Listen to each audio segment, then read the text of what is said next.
The crystalline walls of the death labyrinth pulsed with an eerie blue light as Marcus Chen pressed his back against the cold surface, listening to the distant screams echoing through the maze.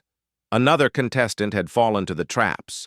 Another species had proven unworthy of the Zephyrian Empire's twisted entertainment. For 3,000 years, the Death Labyrinth had stood as the ultimate test of intelligence, strength, and survival. Species from across the galaxy sent their champions, hoping to win the freedom of their enslaved worlds. None had ever emerged from its shifting corridors alive. Marcus adjusted the small device hidden in his sleeve, a simple compass his grandfather had given him, nothing more than magnetized metal and a floating needle. The Zephyrians had scanned him thoroughly before entry, dismissing the primitive Earth instrument as harmless curiosity. They had no idea what humans could accomplish with the simplest tools. The labyrinth's walls began their familiar grinding dance, rearranging passages and sealing exits.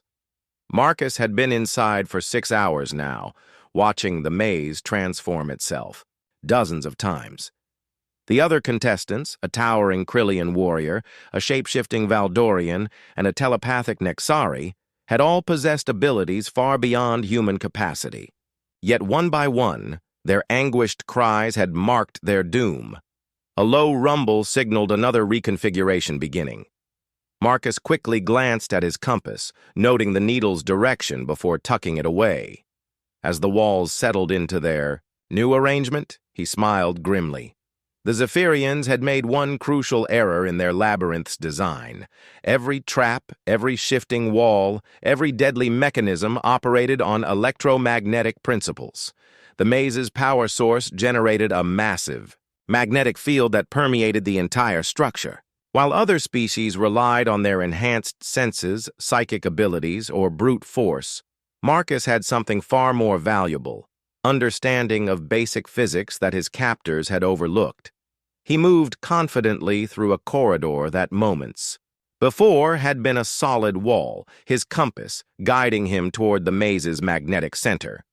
The needle pointed steadily north, not to Earth's magnetic pole, but to the labyrinth's power core. With each step, the magnetic field grew stronger, and his compass grew more responsive. The Zephyrian Emperor Vexathalan watched from his observation chamber, his 4 eyes narrowing in confusion. How does the human navigate so certainly? The maze's patterns are randomized by our quantum processors. His chief scientist, Dr. Zelkara, manipulated holographic displays showing the labyrinth's energy signatures. Your Excellence, the primitive appears to be moving toward the central power matrix. This should be impossible. Our scans showed no technological implants or enhanced abilities. Then how? Vexthalan's question died as understanding dawned. He had studied Earth's history during humanity's capture, dismissing their species as technologically inferior. But he remembered now. These creatures had navigated their world's oceans for millennia, using nothing but magnetic needles and celestial observations. Marcus paused at a junction where 3 passages converged. To his left, the Krillian warrior's massive form lay motionless, impaled by crystalline spears that had shot from the walls. Straight ahead, scorch marks and the lingering scent of ozone marked where the Valdorian had triggered an energy discharge. The right passage showed signs of the Nexari's psychic battle with the maze's mental defenses, twisted metal where telekinetic forces had lashed out in desperation. But Marcus's compass pointed down a 4th passage that hadn't existed moments before. As he approached, the walls recognized his movement and began sealing the opening. He dove through just as the crystalline surfaces ground together, sealing him into a narrow tunnel that sloped downward toward the maze's heart. The magnetic field here was so intense that his compass needle spun wildly before locking onto the direct path ahead. Emergency lighting flickered as the labyrinth's systems strained to compute new configurations. The maze hadn't been designed for someone to penetrate this deeply into its core systems. Marcus emerged into a vast chamber where the death labyrinth's central processor hummed with barely contained energy. Massive electromagnetic coils generated the fields that powered every trap, every shifting wall, every deadly mechanism throughout the structure. At the chamber's center stood a simple control pedestal, designed for Zephyrian hands, but accessible to human ingenuity. The young engineer from Detroit studied the alien controls, noting the energy flow patterns and power distribution networks.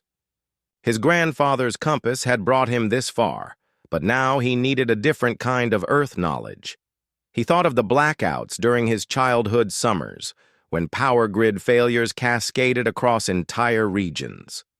Marcus began methodically, redirecting the electromagnetic flows not to shut down the system that would trigger failsafes, but to create a feedback loop.